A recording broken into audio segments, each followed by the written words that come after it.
थोडी वाट बघावं लागली तुमच्या सगळ्यांना. मी अमेरिकेवरनं आधीच 20-22 तासाचा प्रवास करून सरळ जंतर मंतरलाच गेलो होतो एअरपोर्टवरनं. आणि तिथून मग रात्री सकाळी रोजगार देताय मुलांना ना, त्यांच्या परीक्षा तुम्ही बरोबर घेताय, तर करायचं काय या मग सरकारचं? तर या सरकारला आता या देशातला तरुण घाबरत नाहीये आणि तो आता रस्त्यावर येणार. आणि जोपर्यंत धर्मेंद्र प्रधान जे शिक्षा मंत्री आहे ते राजीनामा देणार नाही. कालच्या एकूण आंदोलनाबद्दल पोलीस होता मत काय? खरंच एवढा मोठा रिस्पॉन्स होता का? अनेक जर प्रश्न उपस्थित करायचे रिस्पॉन्स नव्हता. फोटो पाहिले, मला वाटतं सगळ्यांनी. मला फोटो व्यक्तिगत सोडून काय बोलायची गरज नाहीये. तेवढे तरुण जे आले होते त्यांच्याबद्दल तुम्ही काय म्हणणार? ते तरुण काय, त्यांचे जे इश्यूज होते ते बरोबर नव्हते असं तुम्हाला म्हणायचंय? किंवा ती आणलेली गर्दी होती? मी तर स्वतः काल अमेरिकेवरनं 8 वाजता पोहोचलो इंडियामध्ये. तिथून मी डायरेक्ट एअरपोर्टला गेलेलो आहे. आणि त्यानंतर तुम्ही म्हणताय जे लोक आले होते ते कमी आले होते, काय आले होते? पूर्ण जंतर मंतर भरलेलं होतं. तुम्ही स्वतः सगळ्यांनी फोटो पाहिलेले आहे. आणि त्याच्यानंतर तुम्हाला असं वाटतं प्रतिसाद नव्हतं. मग प्रतिसाद काय असतो? जेवढी जागा होती त्याच्यापेक्षा जास्त लोक भरलेली होती तिथे. आता याच्यामध्ये केंद्रीय शिक्षण मंडळाचा राजीनामा घेऊन सगळे प्रश्न सॉल्व्ह होतील? माझं असं म्हणणं आहे, जर तुम्ही राजीनामाही नाही घेऊ शकत तर मग दुसरे प्रश्न कसं काय सॉल्व्ह करणार? अकाउंटेबिलिटी कुठेतरी फिक्स झाली पाहिजे. फंडामेंटली बोलायला गेलं तर सिस्टम तेव्हा फिक्स होईल जेव्हा कोणी जिम्मेदारी घ्यायला तयार असेल. जर जिम्मेदारी कोणी घेणारच नाही तर सिस्टम कुठून ठीक होणार आहे? Next question. ते आम्ही लवकरच सांगू. जसं आम्ही सांगितलं, आता आंदोलन हे आम्ही देशभर करणार आहे. पण आता 6 दिवसाचा अल्टिमेटम आहे. 7 दिवसाचा काय अल्टिमेटम नंतर काय भूमिका असणार हा या सगळ्यांचं लक्ष आता हे आम्ही आंदोलन अजून वाढवणार आहे. आणि जर त्यांनी 6 दिवसात राजीनामा नाही दिला, आम्ही पुन्हा एकदा जमिनीवर येऊ. चालू आहे. आता सध्या तरी मी घरी आलेलो आहे. 1-2 दिवस थांबेल मी. आता याच्यानंतर बघू, आता पुढचा निर्णय घेऊ. आज पहिलाच दिवस आहे माझा घरी. राजीनामा त्यांनी घेतला पाहिजे हे आम्ही आधीपासून म्हणतोय. जर शिक्षा मंत्र्यांचं अकाउंटेबिलिटी फिक्स होत नाही, ते याच्यात पंतप्रधानांची जिम्मेदारी आहे. जर ते रशिया आणि युक्रेनचं युद्ध थांबू शकतात तर पेपर लीक थांबू नाही शकत ते. ज्यावेळेस सुप्रीम कोर्टामध्ये झुरळ हा शब्द उच्चारला होता, झुरळ शब्द उच्चारल्यानंतर ही सगळी ऍक्टिव्हिटी सुरू झाली. देशभरातले सगळे तरुण झुरळ म्हणून स्वतःला संबोधून तुला रिस्पॉन्स दिला होता, पाठिंबा दिला होता. तर त्यानंतर हा विषय हातात घेतला. हा केवळ एकच विषय असणार आहे का या सगळ्या पुढच्या काळामध्ये जे काही सरकार विरोधी विषय असतील किंवा आणखी काही मुद्दे असतील ते हाती घेणार आहेत? काय अजेंडा असणार आहे अशी एक उत्सुकता सगळ्यांना. जे युवकांचे मुद्दे आहे, मग तो शहरी भागातला युवक असो का ग्रामीण भागातला युवक असो किंवा तो शेतकरी युवक असो का कामगार युवक असो, आम्ही प्रत्येकाचे मुद्दे उचलणार आहे. एकूण राजकीय परिस्थितीबद्दल काय वाटतं? राजकीय परिस्थिती काय ते तुम्ही बघताच आहे. एका सटायर मधून जन्मलेल्या पार्टीला एवढा समर्थन भेटते ते कशामुळे भेटतंय? कारण की जेवढे राजकीय पक्ष आहे किंवा जे सरकार आहे त्यांच्याकडून या युवकांना आता काहीच अपेक्षा राहिलेल्या नाही. आता त्यासाठी खूप सगळं लवकर आहे. मी कालच इंडियामध्ये आलेलो आहे. 15 दिवसाआधी आमचं हे सगळं सुरू झालेलं आहे. तर आता त्यावर काही बोलणं खूप लवकर असेल. आम्ही ज्या लोकांनी आम्हाला सपोर्ट दिला आहे, ज्यांनी आमची मेंबरशिप घेतलेली आहे, त्या लोकांशी आम्ही संवाद करू, डायलॉग करू. त्यांचे जे काही सजेशन्स, आयडियाज आणि इनपुट असतील त्यानंतर आम्ही आमचा पुढचा मार्ग आणि डिसिजन घेऊ. आता एक विरोधक म्हणून टीका पण केली जाते. त्या सत्ताधारी कोण असेल किंवा आणखी कोणी असेल ते टीका पण करतात वेगवेगळ्या मार्गाने. मग बांगलादेश, पाकिस्तानचा विषय, परदेशात तू राहतो, त्याचबरोबर तुला सरकार विरोधी अजेंडा, असे वेगवेगळे आता तू वाचला असत तर त्याबद्दल काय मत? माझ्यावर जे टीका केल्या त्या केल्या, ठीक आहे. आज मी तुमचं त्याला या सरकार आणि मीडिया, जे मेनस्ट्रीम मीडिया आहे त्यांनी पाकिस्तानी म्हणलेले आहे. जो मुलगा 17 वर्षाचा आहे त्याचं फक्त एकच काम होतं, मेहनत करायची आणि परीक्षा द्यायची. त्यांनी परीक्षा दिली. परीक्षामध्ये त्याला जेव्हा कळलं की त्याची मार्कशीट चुकीची चेक झाली, तो कारभार त्यांनी उघड आणला, तेव्हा तुम्ही त्याला पाकिस्तानी म्हणले. या देशात तुम्ही कोणाला पाकिस्तानी म्हणणार? लोक आमच्याशी जुडतायत. प्रशांत भूषण, संजय हेगडे जे सुप्रीम कोर्टचे लॉयर आहे तेही आमच्यासोबत जुडतायत. त्याला जोडण्याचं असं आहे की इतर जे विरोधातले पक्ष आहेत काँग्रेस सारखे, ते उघडपणे पाठिंबा देताना दिसत नाहीत. काही संपर्क झालाय का? नाही, काही संपर्क नाही झाला. जर ते संपर्क केला त्यांनी, ते पाठिंबा दिला तर घेऊ इच्छितो. ज्यांना युवकांच्या मुद्द्यावर आम्हाला पाठिंबा देत आहे त्यांनी आम्हाला पाठिंबा देऊ शकतात. कारण की आम्ही कोणा एका पक्षासाठी करत नाहीये, आम्ही युवकांसाठी करतोय. आणि ज्यांना युवकांची काळजी आहे ते आम्हाला पाठिंबा देऊ शकतात. आपला माजी पक्ष आहे आम आदमी पार्टी, त्यांनी काय पाठिंबा वगैरे दिला किंवा त्यांच्या काही संपर्कात आहे? आपण संपर्कात नाहीये, पण मी जसं आधी म्हणलं, ज्या पक्षांना किंवा लोकांना युवकांची काळजी आहे आणि युवकांच्या मुद्द्यांवर थोडंफार काही वाटत असेल त्यांना, तर त्यांनी आम्हाला समर्थन द्यावं. कारण की आमची जी पूर्ण मुवमेंट आहे ती सगळे जे युवक आहे ज्यांच्यासोबत शिक्षणात काही चांगलं होत नाही, शिक्षण व्यवस्था आपली कोलॅप झाली आहे, बेरोजगारी आपल्या देशात मागच्या 40 वर्षात सगळ्यात जास्त आहे. आज आपल्या देशात 50 लाख ग्रॅज्युएट दरवर्षी निघतात. त्या 50 लाख ग्रॅज्युएट पैकी फक्त 20 लाख ग्रॅज्युएट्सला नोकरी भेटते, बाकीचे 30 लाख जे ग्रॅज्युएट्स आहेत त्यांना नोकरी भेटत नाही. तर या मुद्द्यावर ज्यांना आवाज उठवायचा आहे आणि ज्यांना समर्थन द्यायचं आहे ते आम्हाला समर्थन देऊ शकतात. नाही, पॉलिटिकल मध्ये परिवर्तन होईल. ही पॉलिटिकलच मुवमेंट आहे सर. या देशात प्रत्येक गोष्ट पॉलिटिकल आहे. पॉलिटिकल फक्त 5 वर्षातून एकदा मत देणं म्हणजे पॉलिटिक्स नसतं. पॉलिटिक्स म्हणजे तुम्हाला 5 वर्ष ज्यांना मत दिले त्यांना प्रश्न विचारणं पॉलिटिक्स असतं. ते हे पॉलिटिकलच आहे. मतदानाच्या पॉलिटिक्स मध्ये उतरणार ते मी जसं तुम्हाला थोड्या वेळ आधी सांगितलं, खूप लवकर ते सगळं बोलायला 15 दिवस झाले. कालच्या भाषणात पण म्हणालं होतं की भीती आणि प्रत्येकाच्या मनात भीती आहे की रस्त्यावर उतरलं तर काय होईल, आपण आंदोलन केलं तर काय होईल. ती भीती अजूनही मनात आहे का? पुढं या भीतीला सगळं दूर करून पुढे मला काल वाटतं की युवकांनी उत्तर दिलेलं आहे, ते आता घाबरत नाही. आणि त्यामुळेच काल जंतर मंतरवर आपण एवढी गर्दी पाहिली, पूर्ण जंतर मंतर भरून गेलं होतं. ते एक मेसेज होता की आजचा तरुण आता घाबरणार नाही या सरकारला. याला जोडूनच एक प्रश्न आहे. काल तुम्ही आंदोलनात पण बोललात की आई वडिलांच्या मनात आहे की तुमची आणि आई वडिलांची भेट झाली, ती भीती दूर झाली, काय वाटतं? नाही, माझ्या आई वडिलांना भीती वाटतीच थोडीफार. मी त्यांना सांगतो घाबरायची गरज नाही, कारण की आता मी एकटा आणि लाखो तरुण माझ्यासोबत जुडलेले आहेत. काल जंतर मंतरवर इतके हजारो तरुण आलेले होते. आणि जे काही आई वडील बघत असतील मी त्यांना सांगू एक मेसेज त्यांच्यासाठी आहे. मला माहिती आहे जेव्हा तुमचे लेकरं काही राजकारणावर बोलत असतील किंवा सरकारला प्रश्न विचारत असतील तेव्हा तुम्हाला भीती वाटत असेल, तुम्ही लेकरांना सांगत असाल की काही बोलू नको, तुझ्यावर केस करतील किंवा तुझ्यावर काही आरोप लावतील किंवा तुला आत टाकतील. घाबरू नका. तुम्ही घाबरतात ह्या सरकारला प्रश्न नाही विचारत, त्यामुळे आज नीट सीबीएसई सारख्या भानगडी होत आहेत आणि त्यामुळे आपल्या लेकरांचं जे भविष्य आहे ते उद्ध्वस्त होत आहे. जोपर्यंत आपण प्रश्न विचारणार नाही, जोपर्यंत आपले जे मुलं आहेत ते बोलणार नाही, तोपर्यंत हे सिस्टम काही नीट होणार नाही. सिस्टम नीट करायचं म्हणजे आधी आवाज उठवावाच लागेल. काँग्रेसचे नेते तुम्ही मराठवाड्यात आलेले आहात, युवकांच्या प्रश्नांवर पाटील बोलायचे आहे आणि दिवसांपासून आहेत, तर त्यांची भेट देणार आहे का? सर, मी आज सकाळी 6लाच घरी पोहोचलो. मला थोडा वेळ तर द्या.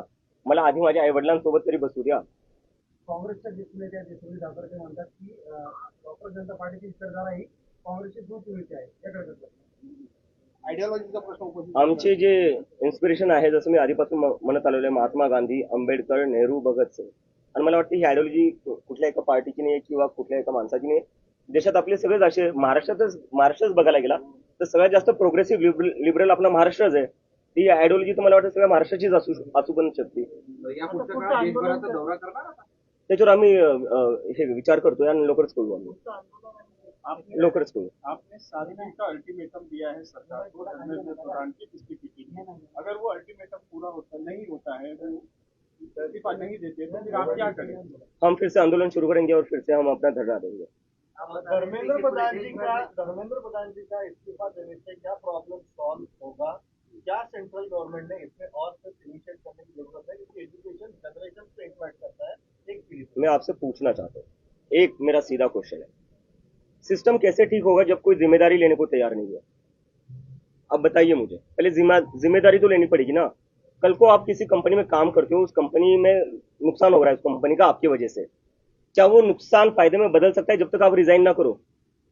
और ये कौन सा है, मतलब कोई भी प्राइवेट जॉब देख लीजिए, आप कहीं प्राइवेट जॉब करने जाओगे, आपसे एक गलती हो जाए, 2 गलती हो जाए, आपको जॉब से निकाल देंगे. यहाँ हर रोज पेपर लीक हो रहे हैं. देश में कौन सा एक सरकारी पेपर है जो लीक नहीं हो रहा है? उसके बाद भी कोई रेजिग्नेशन नहीं आ रहा है. तो जब तक रेजिग्नेशन नहीं आता तो कैसे कर दिखाओ, हमें बताओ तो कि आप गलती मानने के लिए तैयार हो. आपण भाजपचे धर्मेंद्र प्रधान आहे, तर त्यांचे जे सेक्रेटरी आपण त्यांना पण धारेवरती धरणार का? कारण जर बघायला गेलं तर मंत्री जर 5 वर्षाला बदलत राहतात, पण सेक्रेटरी फिक्स करतो, प्लॅन पण नाही का, एक्झिक्युटिव्ह सेक्रेटरी होतो, तर आपण त्यांना पण धरलं पाहिजे. छोट्या माणसांना पकडून काय अर्थ?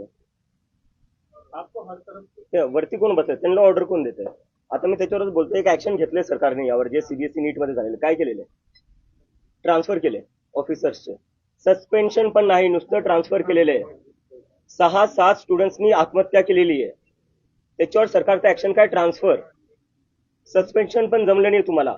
म्हणजे या देशात जे स्टुडंट्स आहेत त्यांच्या लाईफची व्हॅल्यू एवढी कमी आहे की तुम्ही सस्पेंडही नाही करू शकत अधिकाऱ्यांना. आम्ही तर राजीनामा म्हणतोय, राजीनाम्याशिवाय कमी काही मंजूरच नाहीये. तुम्ही नुसतं ट्रान्सफर केले. काय लायकी ठेवली त्या स्टुडंट्सनी ज्यांनी आत्महत्या केली आहे? काय वाटत असेल आज त्यांच्या आई वडिलांना हे सगळं पाहून?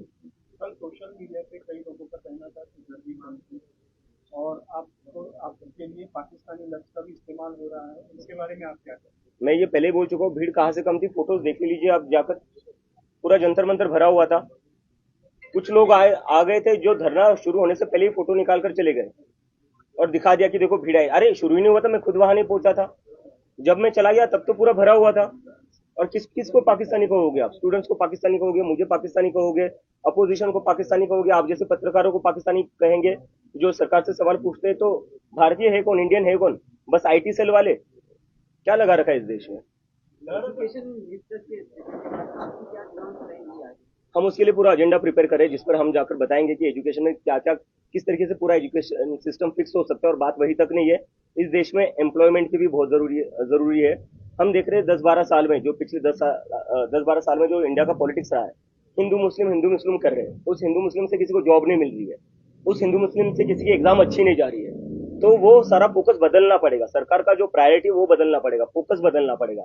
जब एम्प्लॉयमेंट की बात होगी, जब एजुकेशन की बात होगी, तब कहा जाकर ये देश सच में प्रोग्रेस कर सकता है। क्या आपको लगता है कि फेसबुक की वजह से जो नियर बाय कंट्रीज है वहाँ पर डेवलपमेंट हुआ है, तो रियल भी हो सकता है? नियर बाय कंट्री से मैं कंपेयर नहीं करना चाहूंगा, क्योंकि मैं देख रहा हूँ कि एक इकोसिस्टम है सरकार का, एक नैरेटिव चल रहा है जो बार बार बांग्लादेश में जो हुआ, नेपाल में जो हुआ, उससे हमें कंपेयर करके बोले जा रहे हैं कि ये लोग देश में तबाही मचाना चाहते। कल देख लिया, कल जंतर मंतर को पूरा भरा हुआ था, इतनी भीड़ थी, कहीं पर भी कुछ नहीं हुआ, एकदम शांतिपूर्ण तरीके से प्रदर्शन हुआ। कल हमने दिखा दिया है कि ये प्रदर्शन हम शांतिपूर्ण तरीके से ही करेंगे, और करके दिखाया है हमने। और आगे जाकर इससे भी बड़ा प्रदर्शन होगा जो पूरा शांतिपूर्ण होगा। संभाई नगर में इनका आंदोलन होगा। बिल्कुल होगा, मैं जल्दी तय करूंगा उसका। राजनीतिक पार्टी के लोगों से, बड़े नेताओं से कोई बातचीत हुई है इस बारे में? बिल्कुल नहीं, आप किसी से मिलने बिल्कुल वाले हो, नहीं। कोई आपसे मिलने वाला? मैं सीधा अपने घर पर आया हूँ। एयरपोर्ट से मैं गया जंतर मंतर, जंतर मंतर से मैं गया एयरपोर्ट, मुंबई लैंड हुआ, सुबह यहाँ पहुंचा, सुबह बाय रोड में यहाँ पहुंचा। अगर कोई इच्छा व्यक्त करता है आपसे मिलने की या आगे बात करने की, नहीं नहीं, ये जैसे कि मैंने पहले बताया, ये पूरा मूवमेंट जो है वो युवाओं का मूवमेंट है, इट्स फॉर द जेन जी। और उन लोगों का सभी पार्टियों से भरोसा उठ चुका है। तो जिन जिन लोगों को हमें समर्थन देना है वो बाहर से समर्थन दे सकते हैं, लेकिन हम खुद किसी से भी एसोसिएटेड नहीं होंगे, ये मैं बात क्लियर कर देता हूँ। महाराष्ट्राचे मुख्यमंत्री आहेत देवेंद्र फडणवीस यांनी बाईट देताना सांगितलं आता थोड्या वेळापूर्वी काल सांगितलं की अराजकतावादी चेहरा आणि मनसुबे या आंदोलनातून उघड झाले आहेत. बर, काय अराजक चेहरा म्हणजे काय? अराजकतावादी चेहरा आणि मनसुबे. येतोय मी त्याच्यात. आंबेडकरांचं पुस्तक घेऊन गेलो होतो मी. त्यांना म्हणायचं जे आंबेडकरांना फॉलो करतात ते अराजक असतात. जे भीमचे घोषणा देत होतो मी, त्यांना हे म्हणायचं जे भीमच्या घोषणा अराजकता आहे. देवेंद्र फडणवीस जे आपले मुख्यमंत्री आहेत त्यांनी थोडा ना विचार करावा. ते युपीचे मुख्यमंत्री नाही, ते महाराष्ट्राचे मुख्यमंत्री आहे. जो महाराष्ट्र प्रोग्रेसिव्ह आहे, सेक्युलर आहे, पुरोगामी विचारांचा आहे. ते कसं काय जे आंबेडकरांचे पुस्तक घेऊन चालतायत, जे भीमचे घोषणा देत आहेत, त्यांना कसं काय ते अराजक म्हणू शकतात? मला लाज वाटतीये जे स्टेटमेंट आले त्यावरनं. कांग्रेस जनता पार्टीचे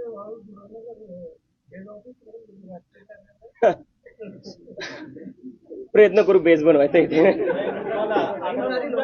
जंतर मंतर में जो लोग आए थे, जो बच्चे आए थे, जो ग्रुप आया था, ये देश के किस किस कोने से आया था? आपने कुछ उसको एनालाइज किया है? कल जो मैंने टी शर्ट पहनी थी वहां पर Indian jersey, Indian cricket team थी। वो एक लड़का आया था सिक्किम से, 1,500 किलोमीटर दूर से आया था। एक लड़का आया था केरला से, वो भी बोल रहा था सर मैं केरला से आया हूँ, बहुत दूर से आया हूँ, आपसे बस 2 मिनट बात करनी थी। तो मैंने बात कर ली उससे। कुछ लोग आए थे उड़ीसा से, कुछ लोग आए थे बंगाल से, राजस्थान से लोग थे, गुजरात से लोग थे, महाराष्ट्र से। तो मतलब पूरी टीम में मेरे जितने भी दोस्त थे पुराने, वो सारे वहां पर ही थे। तो पूरे देश भर से लोग आए थे। कश्मीर से भी एक दोस्त मिला था मुझे, वो भी आया हुआ था। आपका जो ये पक्ष है वो एक मूवमेंट सीमित रहेगा या आगे और भी इसको कुछ आएंगे?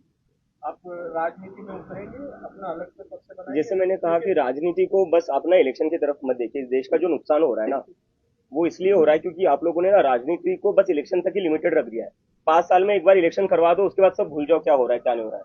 फिर सब बिक जाते हैं, यहाँ बैठ जाता है, उसके पास बैठ जाता है, खरीद फरोख्त चलती रहती है अगले 5 साल। तो ये सब नहीं करना है हमें, हमें मुद्दे की राजनीति करनी है। पक्षाची नोंदणी करणार आहात का कुठे?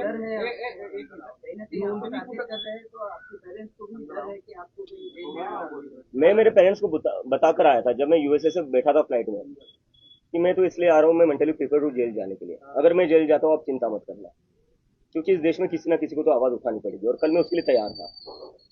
अभिजित, काँग्रेस जनता पार्टीची काही नोंदणी केली जाणार आहे का? ते मी सर तुम्हाला मी आता हे 3-4 वेळेस म्हणते 15 दिवस झाले आम्हाला 15-16 दिवस झालेले आम्हाला थोडा वेळ द्या कारण की आम्ही 15 दिवसातच एवढं मोठं आंदोलन करून दाखवलं जंतर मंतरवर हीच खूप मोठी गोष्ट है जेनजी को एक ही मैसेज है कि जब आप लोग आवाज उठाओगे तो सरकार में कोई भी बैठा हो उसको आपकी बात सुननी पड़ेगी आप लोग आवाज नहीं उठाते हो उन लोगों को लगता है कि आप डर जाओगे और उनको ये लगता है कि अगर ये लोग मुझे अरेस्ट कर देंगे तो उससे आप लोग डर जाओगे लेकिन आपको डरना नहीं है अगर जेल में जाने की बात आई मैं खुद जेल चला जाऊंगा आप लोगों को जेल में जाने की जरूरत नहीं है लेकिन मैं बस एक चीज चाहता हूँ आप लोग आवाज उठाते रहो जब जब किसी के साथ भी इस देश में गलत होगा ये हम सबकी जिम्मेदारी है कि हम आवाज उठाएं थैंक यू